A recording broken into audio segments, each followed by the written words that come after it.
If you're looking for your marketing to be more successful in 2020 and to be able to build a foundation that you can run on for the length of your business, today we're talking about marketing foundations and how most people do marketing backwards.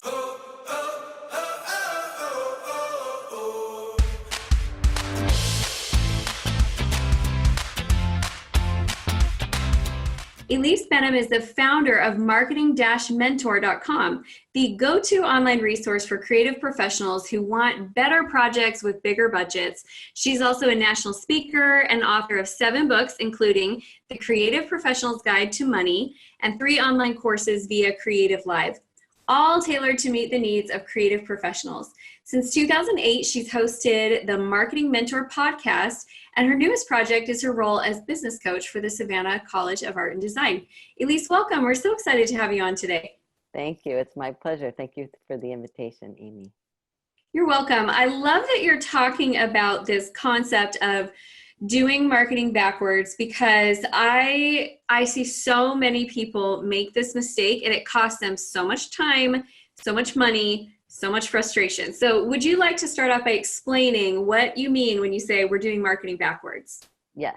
So marketing backwards is starting with the tools, meaning I got to do a blog. I should do a podcast. Should I do a YouTube video? Should I open a channel? All of those things are the last question to answer, right? So the first question, and what I've learned over 30 years of teaching people how to market their services, is that marketing works when you know exactly who you're looking for. That's your target market or your niche. You know exactly where to find them, both online and especially offline, in person, in real time. That's networking. You know what they need to hear in order to trust you, and that is related to their pain points that you respond to in your marketing, and you make that the core message of your marketing content and your content marketing. And then, and only then, do you choose which tools to use to reach those people with that message. I love this. When I'm working on marketing with my clients, the very first thing we do is we start by defining their avatar, and they get annoyed at how long it takes, and how much research I have them do. And I have them do market research surveys to, once they think they know their avatar, to go ask questions and see if they're right about their pain points. And it takes a lot of time, but I feel like it makes your life easier moving forward. So have you noticed that when you're working with your clients, that spending the due diligence will make projects easier? And how can you give some examples? Absolutely. So, I mean, the reason it makes it easier is because once you've chosen on whom you're going to focus, and you know who they are and what they need to hear as well as you possibly can, then all the other things that come along, you know what to say no to. So once you know exactly who they are, then you know which events to attend and which you don't have to bother with at all. And so it really does take a lot of the work away. And I agree, a lot of people are kind of annoyed by focusing first there, because I think it's because it's outside of themselves. People want to focus on the things that are closest to themselves, that are easiest to do. And when it comes to interacting with actual people, actual prospects, there's a lot of nervousness that comes up, and intimidation, and sometimes imposter syndrome. And all of these things get in the way of actually reaching out to and getting to know the people that you really want to work with.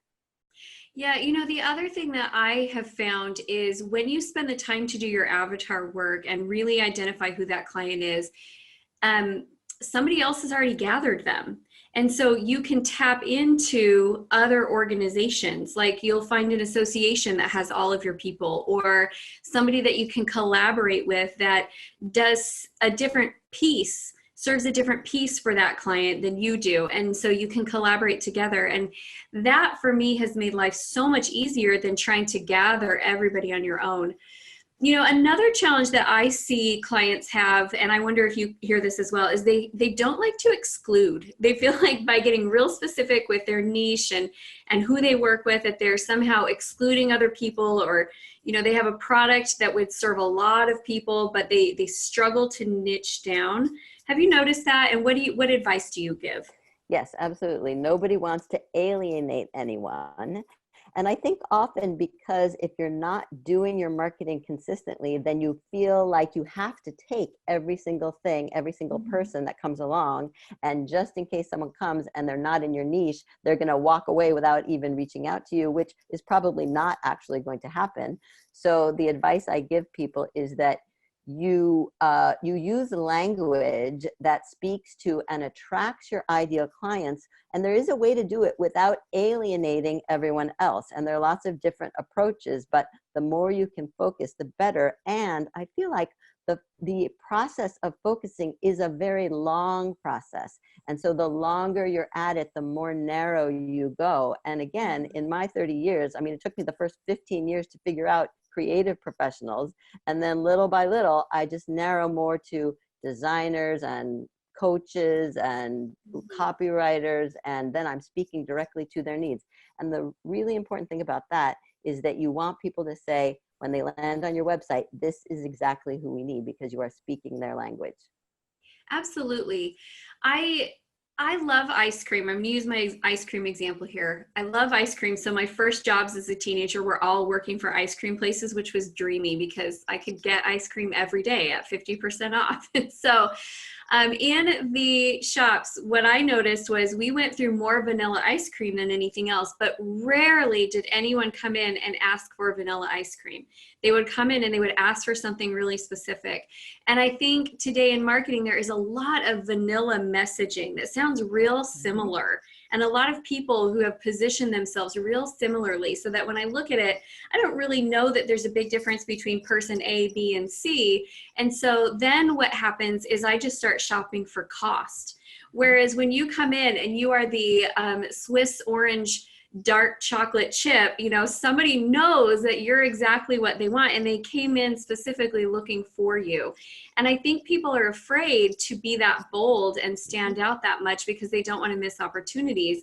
But I just think it's so hard to stand out if you're real vanilla in all of your messaging and your branding and what you're doing. I like to say you're a blur in the eyes of the market if you don't focus and really identify what it is about you that makes you special or unique. And often you don't actually need to know what that thing is, because your clients will tell you what they appreciate about you, as opposed to the other people you're competing against, which you probably don't even know who they are. They know who they are. So really all the information comes from the market. The language comes from the market. The pain points come from the market, but you have to be in touch with the market. And again, that's where I feel like people are afraid to reach out until they have all their ducks in a row and everything is exactly perfect. And of course that never happens. No, it really doesn't. And I always tell people I launched my business with the wrong brand and the wrong avatar. So my first go into the business world was I was Amy Walker Consulting, balancing business and family, and I was working with mom entrepreneurs. And what I learned after a year was that I was a little too intense for them.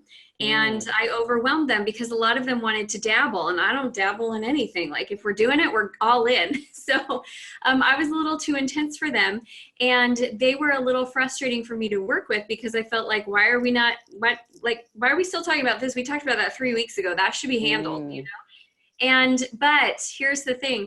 I would never have known that it was the wrong avatar if I didn't successfully market to them, acquire them as clients, work with them, and realize within the working process, like, oh, this is who I really want to work with. Who I really want to work with is driven, powerful entrepreneurs who also value family and balance. And as soon as I understood that, it was like, okay, this is clicking into place for me. But I wouldn't have known if I didn't go after it. And so I do think you have to jump in and you have to do the work and start getting in the mix so that you can learn more about yourself and learn more about how you really position in the marketplace. I agree with that, but I also think it's important to let the market speak to you and let the market guide you. And if you're too rigidly attached to, no, this is what I want to do, or this is who I want to work with, and other people are coming and asking for your help, and you're like, no, no, that's not who I want, then you're going to miss out on a lot of opportunities. So I really try to guide people toward just listen to the market and see if what they're asking you for is something you can do. Mm-hmm. Yeah, absolutely. Because you do get those people who they're a little bit on the fringe of who you thought you wanted to work with, but you still work really well with them. But I think the difference is that they know what they're getting when they work with you because you've been clear in your messaging. And so they understand that they're a little bit of outliers, but they still want you. So yeah, I totally agree. Okay, let's talk about the messaging. I know you said that you work with copywriters and creatives to be able to really get their message out there clearly. What are some mistakes you see people are making with their messaging right now? They are talking too much about themselves and not about their client. I really believe that your marketing should be about your client and only about you in the context that you solve their problems, cure their pain, help them reach their goals, basically. Do you think this is generational? Because, you know, we're so, those, I grew up on the fringe. I'm a 1980s baby, and so they can't figure out where to put me in the, you know, generational titles. But there's the generation that always grew up social, that they really are used to, you know, sharing about me, about me, about me and my life. You know, my kids think that we have to selfie everything. Take a picture of this, mom, take a video of this. Whereas the generation before me can't stand that at all. And there's kind of this interesting gap between marketing to millennials and marketing to Gen X. And do you think that that's shifting at all? Or do you really think we just need to talk more about the clients? Yeah, I don't see it as a generational thing. I think it's kind of a defect of our brain, that the way our brains are made at this point in our process, we're still too self-centered. And so it really takes shifting the mindset and developing new habits to look out and see what the needs are. And I often give my clients the advice of just go find out what the world needs and then give it to them. I love it. Okay, let's talk about some tools for 2020 and things that you see are going to be powerful moving forward into the new year and the new decade. Yeah, I mean, every year I create a marketing plan, and every year I simplify the marketing plan. And so for 2020, it's called the Simplest Marketing Planner, and it is 3 tools, basically. All right, and I'll tell you what they are. Strategic networking, so that is in person, in real time networking, but not at just your local chamber of commerce or a business card exchange. It's strategic because, again, you know exactly who you're looking for and you go where they go, like to the events that these associations put on that you were referring to. So really important, to me, one of the most important marketing tools. Number 2. You know, I agree with you on that. I want to just interject there because we've talked about this a lot with our other experts, that we have to stop trying to do everything start to finish online. It's great to use online tools, but you do have to get in and make personal relationships because we're tired of it. We're tired of being marketed to from start to finish and sold to from start to finish and delivered and served from start to finish without any interaction. So I do see that as a really critical piece we've got to bring back in. And it's all about cultivating relationships. I mean, that is at the bottom, at the foundation of everything in my apartment, in my opinion, especially in service-based businesses. Mm-hmm. Okay, awesome. so okay, number two is targeted outreach. So some people call that cold calling. Some people call that warm email prospecting.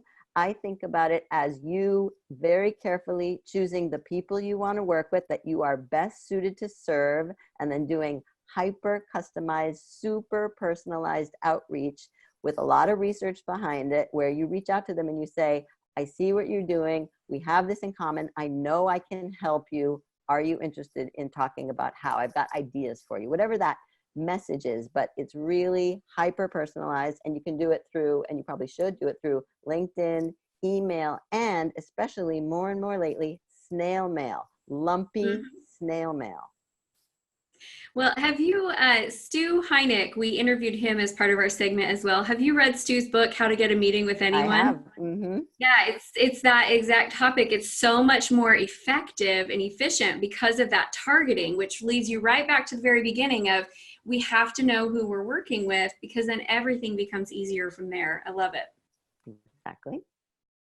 All right, Awesome. number 3 is content marketing, right? So it's all about content marketing. So here, I mean, there's so many different marketing tools you could be using, blogs, but better is guest blogging, being on online summits or putting on online summits, obviously a really important content marketing tool, giving speaking gigs, doing webinars, podcasts, being a guest on a podcast, video. I mean, it's endless. So it can be overwhelming. And again, you have to choose how are my prospects, my best prospects, consuming their content, and then you give it to them in that medium.